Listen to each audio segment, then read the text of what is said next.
Well, good morning, everyone. I guess the first matter at hand today is to congratulate all of you. That's why we're here. And specifically, you and your families, because as we all know, it's great to have a backup team behind you. But today it's all about you, so congratulations. It's about completing the next leg, or the next step at least, in a lifelong journey. For being recognized today for the completion of a task that you all set out to accomplish. Some a couple of years ago, and maybe for others, it was a little longer than that. Well done, and congratulations.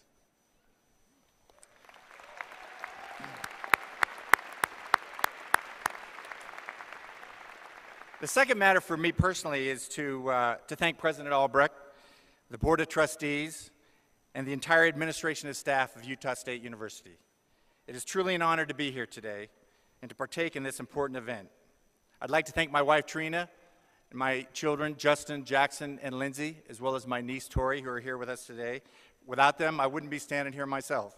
And I'd also like to recognize and congratulate the other honorees who are being recognized here today at the commencement ceremony: a federal magistrate, a president of a prestigious international university, and a U.S. senator is pretty good company for an ex-jock to keep. Congratulations.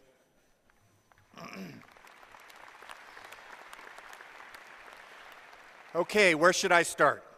I guess a brief summary of how I got here today. It was the spring of 1976 when I arrived here in Logan as a walk-on football player, hoping to earn a scholarship in new coach Bruce Snyder's football program. I had come on the advice of my junior college coach, Terry Shea, who had joined Snyder's staff, and thought I might be able to play. It's interesting, all the parallels I have found between sport, business, and life in general. Competitiveness, teamwork, preparation, just to name a few.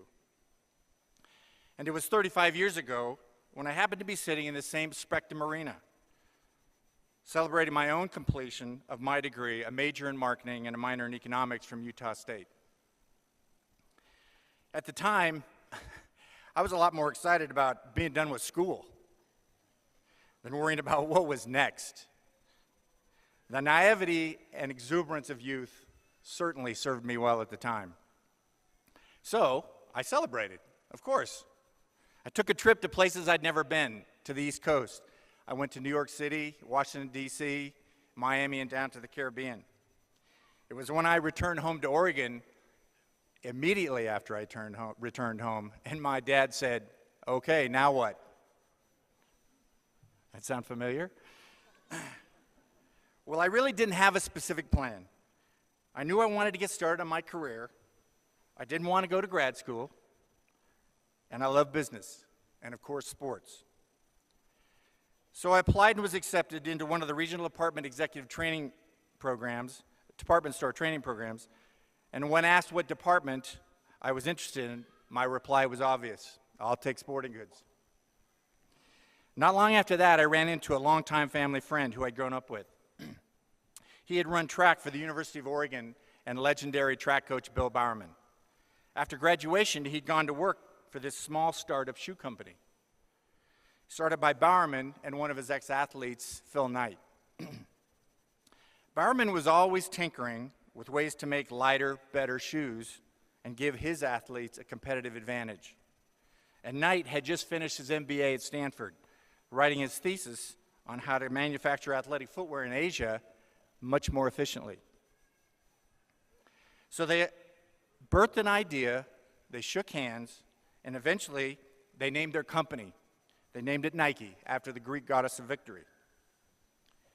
I had heard of it, and in fact, had even purchased several pairs of shoes while I was in high school and college. He asked me if I'd be interested in the job. But the idea of attaching my fragile career plan to a small company run by a bunch of ex-jocks was something I didn't think was a very good idea. So I said no. We all make mistakes. I focused on my department store job through the holiday season And needless to say, if any of you have ever worked retail at Christmas, you know it's a lot of hard work. I wasn't sure it was going to be a career I was looking for. So I called my friend again to see how he was doing. He was managing a small group of retail stores that the Nike company had opened to get better distribution in some key running markets. It was 1979. He asked me again if I had any interest. There were a couple of assistant store manager jobs open, and he could get me into one of them. I had to think about it. It was still retail, but it was an entry point into the company. What it did offer was a direct connection with sports and business. And it was working with a lot of ex-athletes. Now I call them athletes and not jocks. I had to show a little bit of respect. All the things I had a passion for. Then there was the tipping point. He was going to pay me $100 a month more than I was making. I'll take it.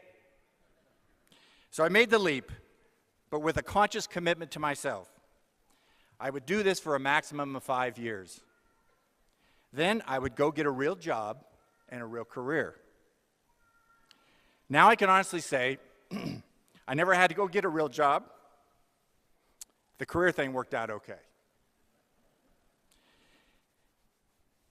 34 years later, I have lived and traveled all over the world, been to every major sporting event there is, met and worked with some of the most smartest and the most creative people on the planet. I've met with presidents, prime ministers, and world leaders, and call some of the greatest athletes of our time close friends. I have a pretty good gig, to say the least. So here I am celebrating with you here today, and I'm truly excited about that. As I thought about how to approach this conversation, many different ways had crossed my mind, but what I landed on was something that has served me well over my career. Let's keep it simple. So what I want to do is I want to ask and attempt to give you some insights on 3 simple questions. First, what do you want to do? Second, what should you do? And third, what I hope you do. Obviously, I don't think they have the same answers. Let's start with what do you want to do? For me, as I said, the first thing on my list, celebrate. You've earned it. Go ahead. Personally, I recommend it for everybody. It's been a long 4 years for some of us, maybe a little longer for the rest. Graduation represents one of the most important milestones in your young careers. Now, how long you celebrate? A day, a week, a month, a year. Some of you might even take a lifetime. That's okay. Everyone has their own clock. And how fast or slow yours ticks is now entirely up to you. There's no one to tell you what or when or where you have to be or what you have to do. So whenever the celebration ends, then comes that ultimate question. Now what? We all face it, and I will make few guarantees to you today. In fact, I won't make any more. But here is the only one. You will all answer it differently. There is no right or wrong answer to this one. These are always the type of questions I like. Some will choose the arts. Some will choose the sciences. Some will choose to pursue higher degrees of academics. Some will pursue business. Some may also want to even enter politics. But all of you should think you can change the world, because you can. Your generation has the blessing of timing. And you know what they say, timing is everything. Excuse me. We live in a global community today, one that offers tremendous opportunities. We can connect and communicate instantaneously with each other all over the world. We know more about each other than at any time in history. That knowledge can also bring conflict between cultures, religions, even generations. And these will become bigger and bigger issues if we don't all understand that we only have one world. There really isn't anywhere else to go, you know. Life on Earth is our only option, and it's a good one. But we need to adapt and change, environmentally, economically, and even socially, if we're going to keep it viable.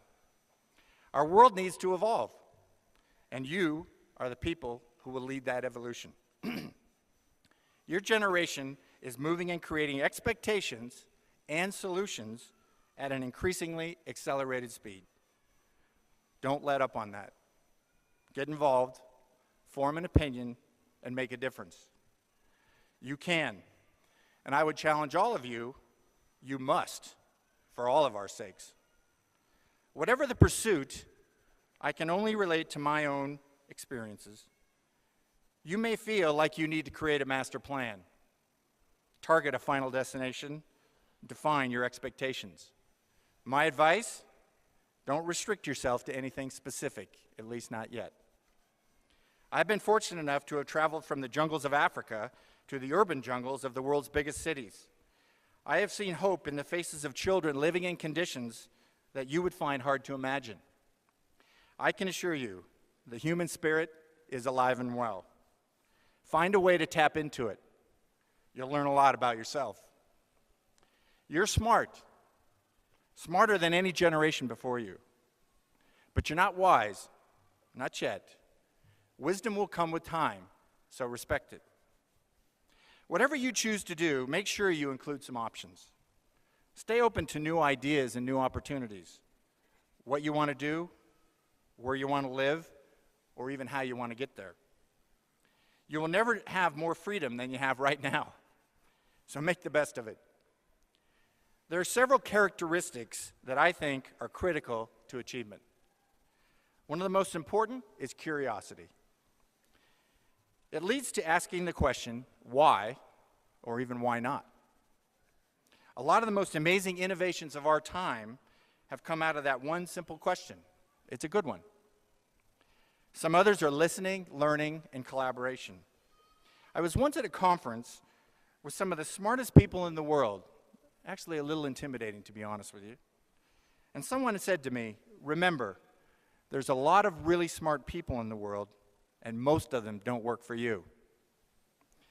A good idea can come from anywhere, and to be a lifetime learner is a great characteristic to develop and to utilize. Okay, let's go to what should you do. Well, my advice, keep your options open, as I've said, and create some guardrails from which you can evaluate these options. When I say guardrails, what I mean is you have to figure it out. What is it that makes you fulfilled? What are your passions? What will make you feel satisfied at the end of the day?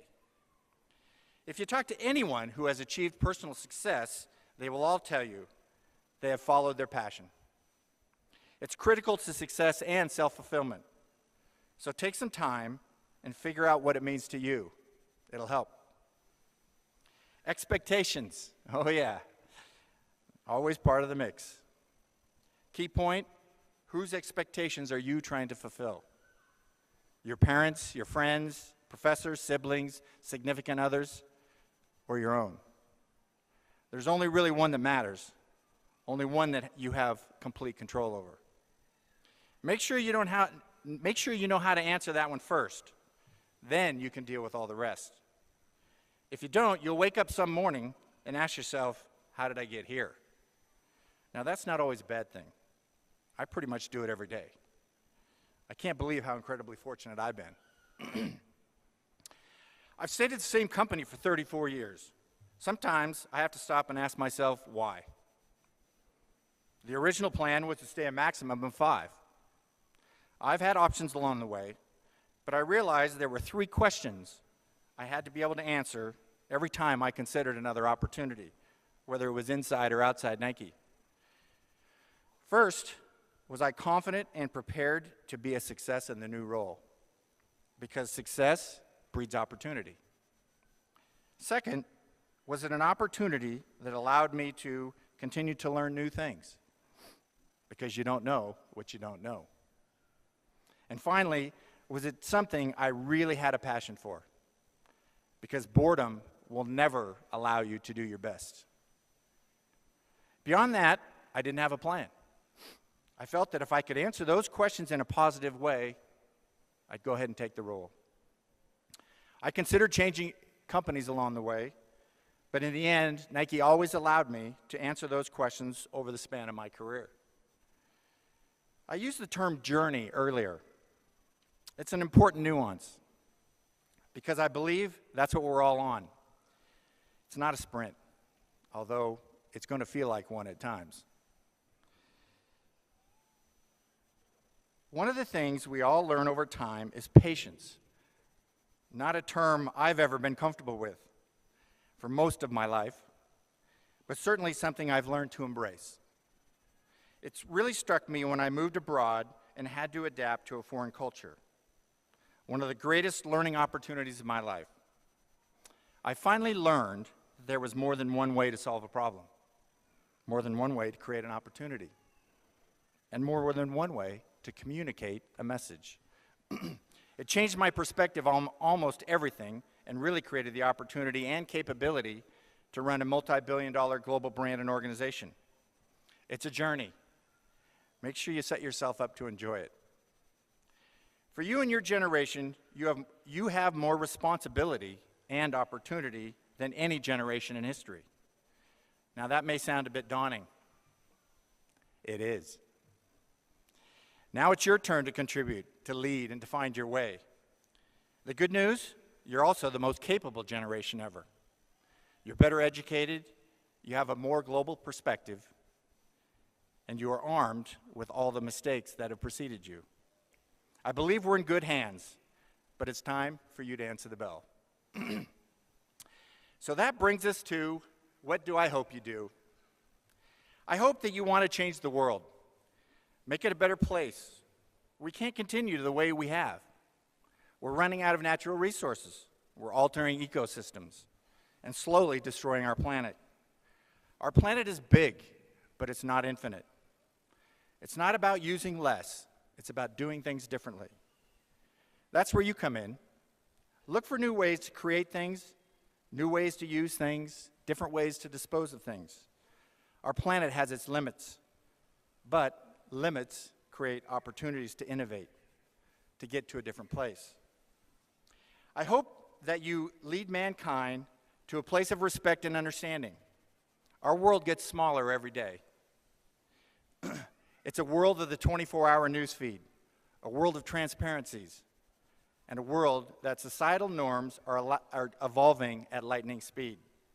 Respecting and understanding will be critical to avoid conflict, and that will take leadership and participation.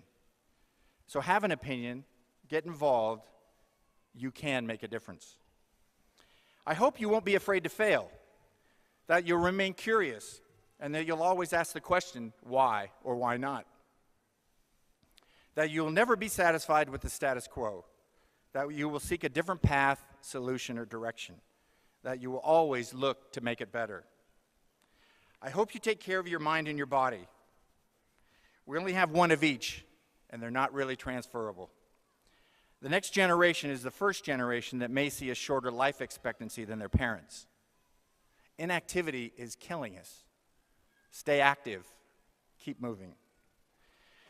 And finally, I hope that you all take the time to figure out your passion and that you follow it, that you build your life and your career around it. If you're lucky, they will become the same. You'll embrace it, and you'll find both success and fulfillment. And it doesn't get any better than that. And finally, as I mentioned up front, it's quite an honor to be here. So I hope all of you get a chance to come back 35 years from now and talk to the graduating class of 2048 about what your hopes are for them. Congratulations, everybody. Good luck. Thanks.